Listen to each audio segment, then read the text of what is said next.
This is the Books and Music Show, and we're going to introduce to you Gerard, who has a wonderful book today. Over to you, Gerard.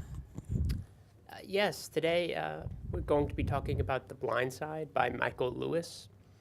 Now, most of you may have seen the movie adaptation of this book. It's basically a story about, well, it's two different stories. One of them revolves around the life of Michael Orr, kind of a phenomenal talent that was hidden away in West Memphis. Very, very poverty-stricken, crime-ridden area that most people don't really pay much attention to. So the story has two strands. But before we talk about that, we should talk about the author, Michael Lewis. He's an economics reporter whose forte is making very complex, technical, fiscal, and economic subjects easily understandable, and that's usually the focus of his work. So, for example, in Liar's Poker, he tells the story about the turbulent 80s economy through the lens of his own experience as a bond salesman, someone who graduated with a humanities degree and was somehow thrust into this position of managing millions and millions of dollars, pretending that he knew what he was doing. And he's also written a lot of sports books. For example, the Moneyball was another book that was adapted into a major motion picture. It focused mostly on Billy Beane, a general manager who used the idea of sabermetrics, statistically analyzing different parts of the game of baseball in order to maximize the output of his team. So he was the general manager of a small market team in Oakland that didn't have a lot to spend on flashy players, people who could hit a lot of home runs and powerful pitchers. So he sought out underutilized players who didn't have much in the way of showy statistics in order to advance his team. And Michael Lewis has made a living writing about these characters, these interesting characters, and he uses them in order to explain technical, complex economic subjects. Another example is The Big Short, which was also made into a movie. His books are very popular in Hollywood and are usually adapted into screenplays. This one was about the housing bubble that collapsed the American economy in 2008, and he took that subject and he introduced it through all sorts of kind of crazy, interesting characters who no one was paying much attention to until the economy did collapse.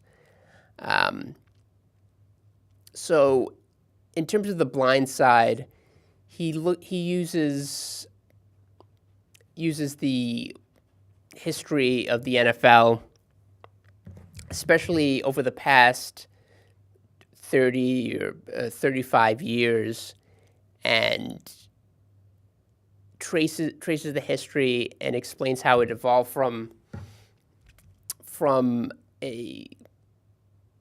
particularly the position that Michael Orr played, offensive tackle, right tackle, how it turned into it changed from a kind of an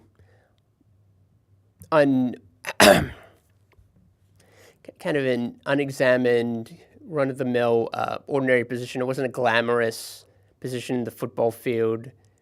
where you're throwing 70-yard or 80-yard touchdown passes. So it transformed into kind of a run-of-the-mill position that anyone could be plugged into, any professional football player, into a vital position that was pivotal to keep a franchise to keep a franchise profitable. Because as the game evolved and teams became more and more keyed to passing, to passing instead of just running the ball, grinding out yards, they needed someone to protect the blind side, which, if you're a right-handed quarterback, is the left tackle position. So one of the great examples he uses to illustrate how important this position is the game where Lawrence Taylor essentially ended Joe Theismann's career. This was a Super Bowl winning quarterback and a franchise quarterback for the Washington Redskins, whose career was essentially ended that night when Lawrence Taylor broke his leg. And the reason he was able to do that is because there was no the Pro Bowl Pro Bowl tackle that should have been blocking him was on the bench. So he uses that as an example to illustrate the arms race, where teams were looking for strong, fat, quick offensive tackles that could counter someone like Lawrence Taylor, this dynamic linebacker who was quick and able to get to the quarterback and occasionally end the quarterback's career, or at least curtail it, which has huge implications for football teams' profits and the viability of a football team. Since the quarterback, without a good quarterback, you're not able to produce a product that fans will want to see every week. So that's the larger subject that Michael Lewis covers in this book. This idea that offensive tackle, particularly this part of the offensive line, the left tackle, has become a position that is more highly regarded and more well-paid than almost any other position on the field, with the exception of quarterback, because it's so essential to protecting your team's most important player. And that ties into the main subject of the book, the personal story of Michael Oher and the people who helped him become a successful professional football player, because he had these skills, these essential skills that wouldn't have mattered 4 or 5 decades ago. Just an amazing quickness, the ability to a certain agility, combined with being an enormous, just being enormously big, 6'6" and 340 or 350 pounds. He was naturally suited to this position. So the personal memoir is, or the personal biography of Michael Oher is really the most interesting part of this book, especially because there's so many overlapping subjects of race and class and religion and all these divisions within the city of Memphis, where Michael Oher is from. So the story starts out from that that perspective, it starts out when Big Tony Henderson, who Michael Oher was living with, actually brought Michael Oher and his son to Briarcrest Christian School, which is a religious, a parochial school in East Memphis, a very wealthy, or wealthier than West Memphis, which is where Michael Oher came from. So Big Tony, turns out to be one of the main characters in this book, even though he's not there's not that much about him. He makes the pivotal decision to bring Michael Oher along to Briarcrest along with his son, whom he'd promised his mother that his son would get a good Christian education. But he brings Michael Oher along with him and introduces him to the basketball coach. The only problem was that Michael Oher had virtually no academic record that would allow him to attend the school. He had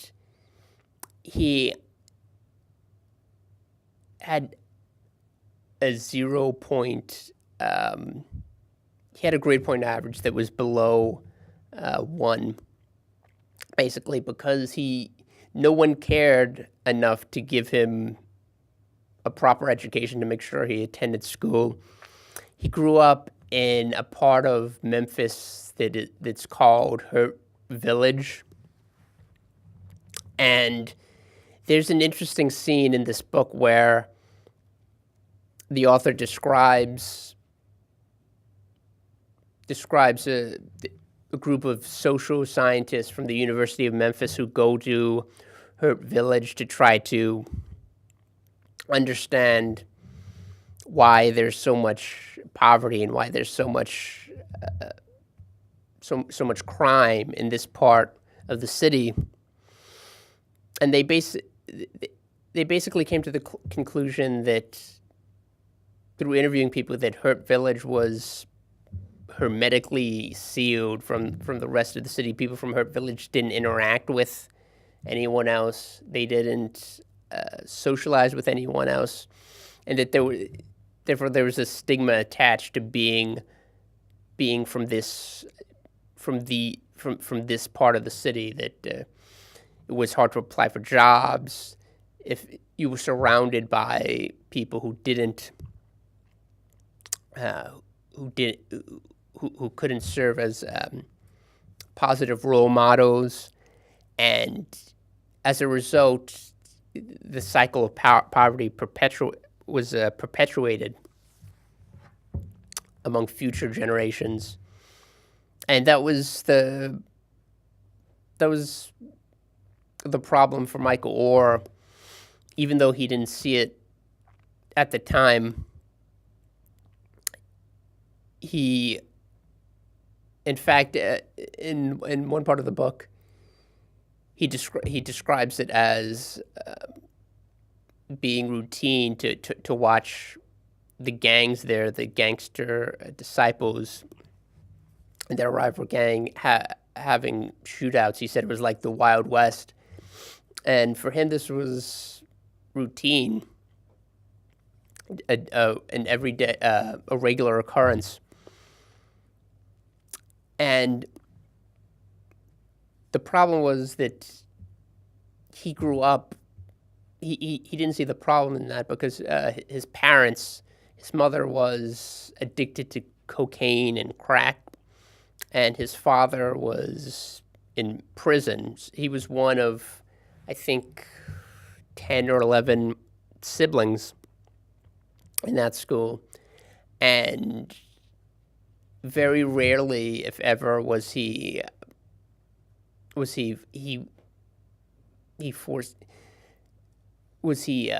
given the opportunity to actually understand what was wrong with his living situation. He wasn't fed. He had to find food by himself.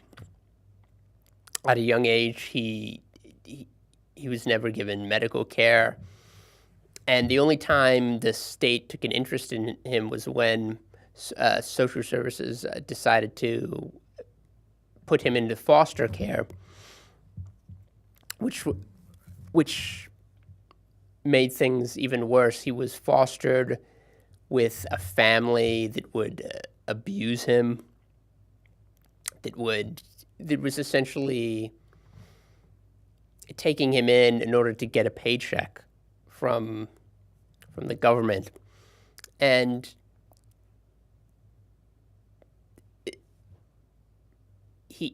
it was so bad that he actually escaped. He would repeatedly escape and go home, try to go home to his mother, even though his mother also neglected him. She wasn't physically abusive to him the way this foster family was. So he grew up in an environment where no one really cared enough about him in order to help him prosper, but even or to even take care of his basic physical needs. As a young child, his physical and emotional needs especially. So when he came to Briarcrest, he was completely unprepared for the difficulties he would encounter, and the people who wound up adopting him, the Tui family, they were completely unprepared for what they would need to do in order to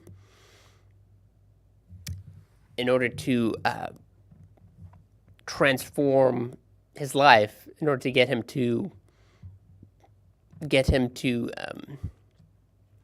become part of an emotionally healthy family. So the main, the pivotal moment, if you've watched the film, happens when the Tui family sees him walking down the street in the middle of a torrential storm, and they ask him where he's going, and it turns out that he's heading towards the gymnasium because that's the only heated place that he could find that he could sleep in. And in the book, it describes how itinerant his existence was, basically going from family to friends. When he was at Briarcrest, he would go to the few African American students there, their families, and ask them to stay with them or stay in that case the gym, because that was the only heated shelter he could find.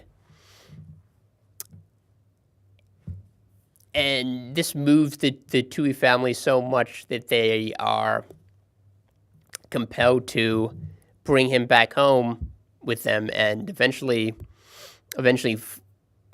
formally adopt him into their family. And that's one of the more interesting aspects of the book, of this story, the sudden transformation of someone's life, someone who had been living in this poverty-stricken pocket in West Memphis that no one cared about outside of that community, and coming into a family headed by someone who owned a string of fast food franchises, was incredibly wealthy. And the contrast between the two halves is really fascinating. Like I said, this is someone who had never gone to a doctor. He didn't know, he had never, in fact, in one part of the book, they say he'd never opened a Bible. And he was adopted by this white evangelical family who eventually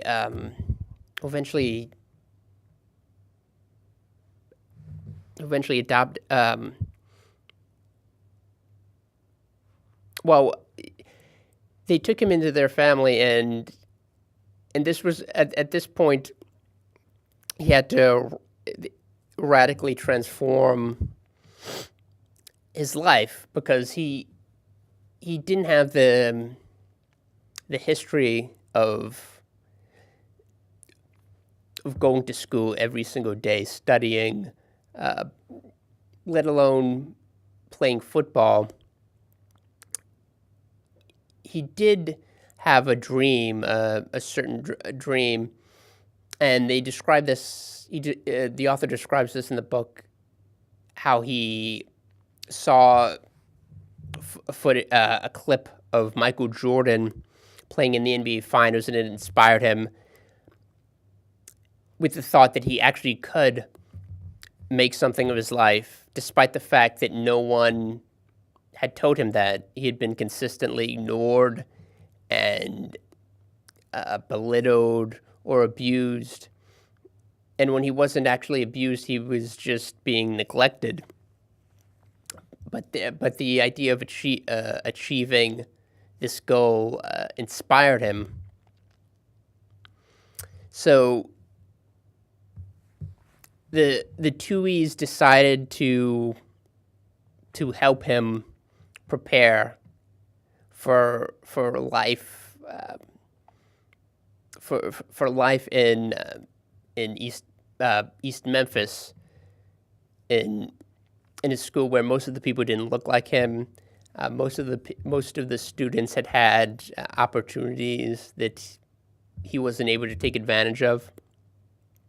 And one of the main figures in this transformation was the tutor. And I think in the movie she's played by Kathy Bates, and she's called Miss Sue. This was someone who actually had him, tutored him every single day. One of the revelations they made when he was attending Briarcliff, and they decided to actually present material to him orally instead of just having him read textbooks and go over concepts that he hadn't learned in school. They presented it to him in a way that he was able to absorb because of his astounding memory. And they realized that he wasn't.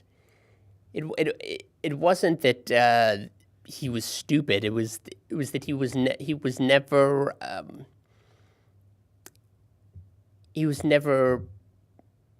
given the environment in which he could actually learn. He could actually use his natural gifts, his God-given gifts, in order to succeed, which included a remarkable memory. And one of the most amazing parts of this book was his transformation from someone who scored in the first percentile in standardized tests to someone who was able to graduate, not last in his class. He graduated perhaps third or fourth from the bottom, but with a grade point average that was good enough to attend college. And there's a point in the book where Sean Tuohy, the man who adopted him, says he didn't fail. He just ran out of time. And that's another. I guess that this was the selling point, the idea in terms of marketing, the idea that he wound up becoming a successful football player despite never having played football. And it really is a remarkable story, but I think his success on the football field it pales compared to his success off the football field. The idea that someone who was neglected for most of his life up until his freshman year of high school could turn around and succeed. And the only difference was that there were finally people that cared about him. There's a really moving scene where he's on the practice field, and he sits down, he kneels down, and he just kind of unravels because he's been told that his father had died, but his father died 6 or 7 months ago prior to that day, and he just asked, why didn't anyone tell me about this? And I think that's one of the questions that lingers throughout the book, why people didn't care enough to tell him. At least that's how he perceives it, and I think that's one of the main lessons to draw from this book, that you do need people that care about your well-being in order to prosper in life. Even though he had an inkling of what he would do later on, the idea that he would be a success, he was still stuck. He was unable to have that dream materialize without people who cared enough in order to draw him out. And I think that's the big lesson, the big takeaway from this book is you need people to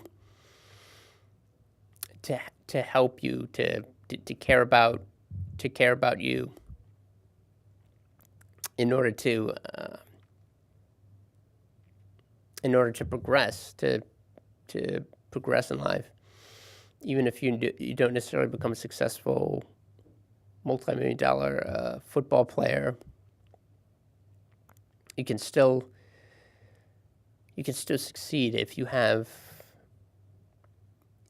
family and friends who care about you. And the Tuohys were the family that Michael Oher was missing for all of his childhood, up until that day when they found him and decided to